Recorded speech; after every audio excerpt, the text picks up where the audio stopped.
Hey, what's up, guys? So a couple of things I'm going to do right quick for Trisha. I'm going to make a little the crossover pipe between the two tanks. One that's on it is leaky, and so I've only been able to use one tank, so I'm going to make a new hose and put that crossover on. And then if I have enough fittings, which I don't think I will have, I'll make a new one to the water separator from the tank, and then I'm supposed to get some more stuff in, and then I'll finish up the rest of the fuel lines. But for now, let's go ahead and make this let's make this crossover tube. So I'm using aluminum AN fittings, Redhead brand. It's what's on my race car. It's pretty good stuff.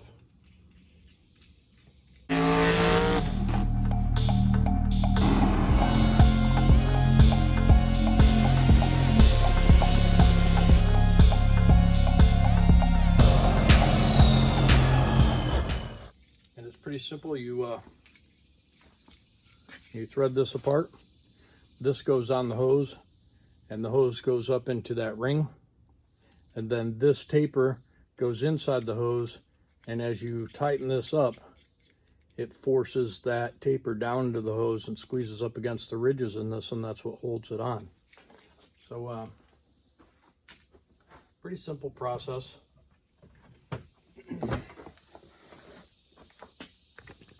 A little view here. You don't need to see my pretty face probably, but anyways, so you just work on getting that hose end started, and sometimes that can be the most difficult part.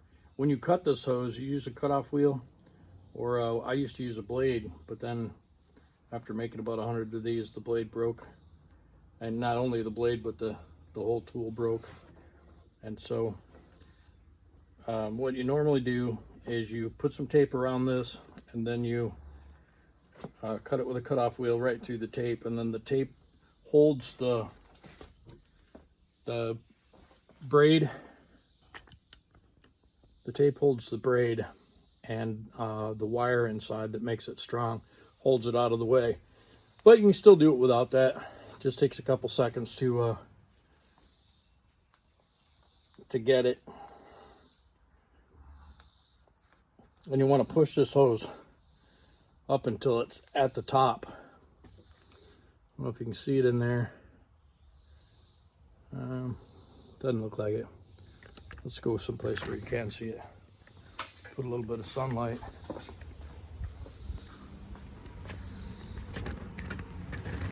Let's see. Yeah, you can see in there. See how the hose is right up to the edge, and then those threads inside that piece will hold the hose still. So there's some tricks to the trade that I use. First of all, I use, and most people use, aluminum tools when they're working with these ends. It gives you a chance to not mar up the anodizing on the ends. And the other thing I like to do is I like to use this Lucas gun oil, and I put it on the threads. Nice healthy dose on the threads. That way it doesn't gall while you're forcing it on there. Another trick that I like to use is I like to take a silver pen, silver Sharpie, and I like to make a line right on the edge of the nut there. And that way I know if this is pushing that, if this is pushing the hose out of the nut, or if it's actually doing its job.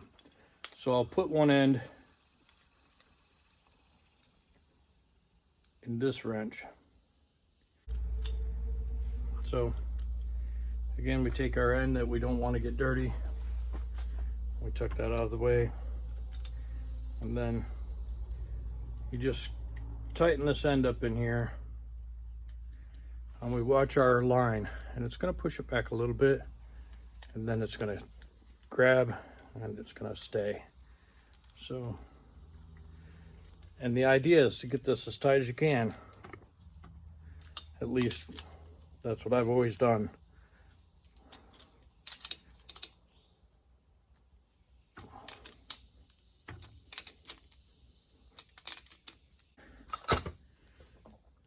And you can see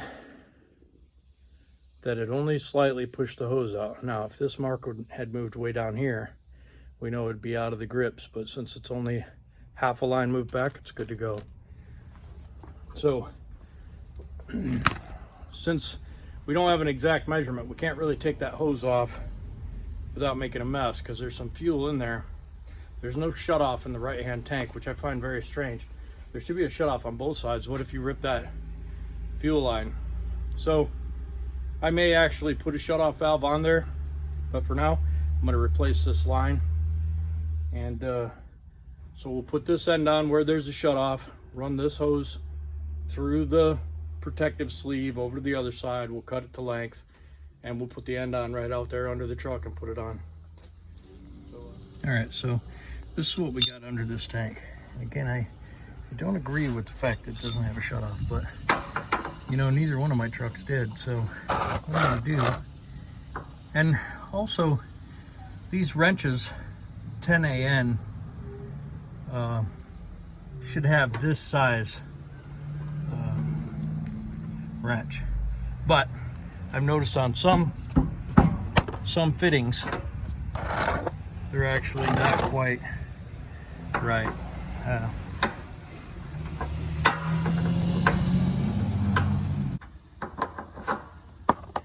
And I don't think there's much fuel in here, but I know there's some. So this could make a little bit of a mess. It should already be leaking.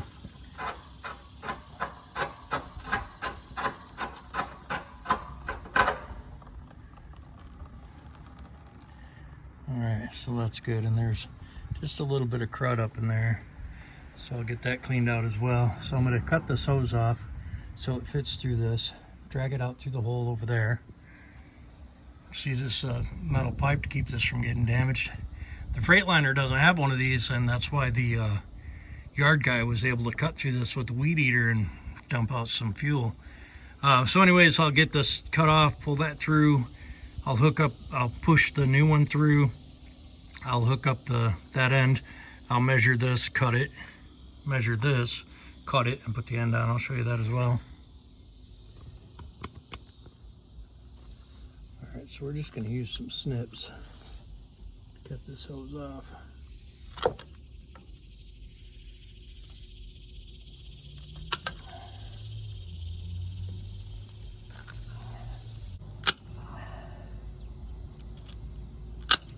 Alright, so that's off.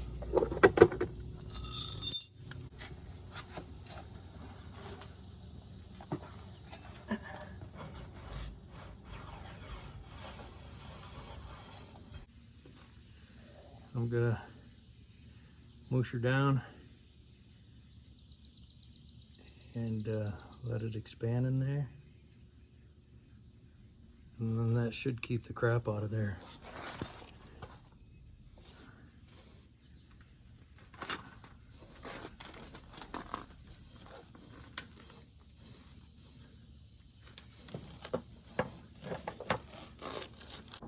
And now it's not.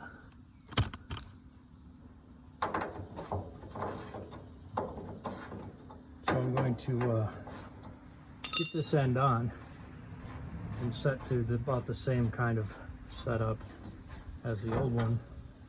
And then that way I know my length is good.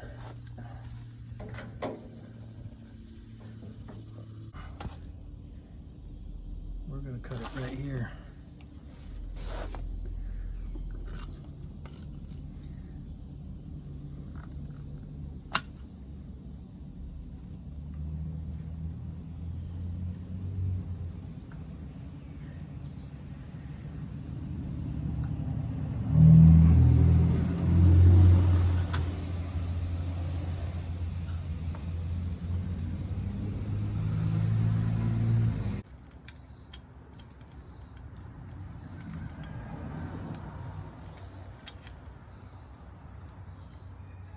I grab the back.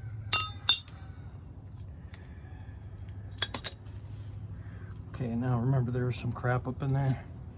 So I got my crap removal tool.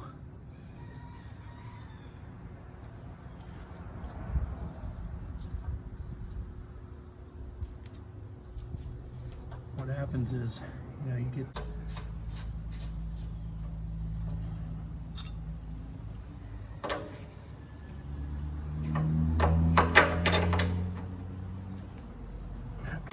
happening in there.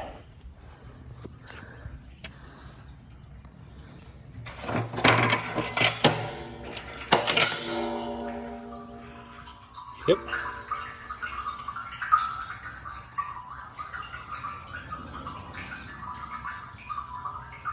Looks nice. Let's see. No leaks as of yet.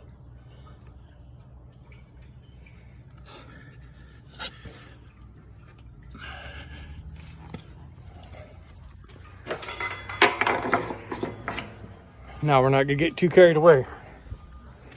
We're gonna let that float for a few minutes and then we're gonna shut it off. And the reason why we're doing that is because if there's a leak, we don't have to do a long-winded pump back.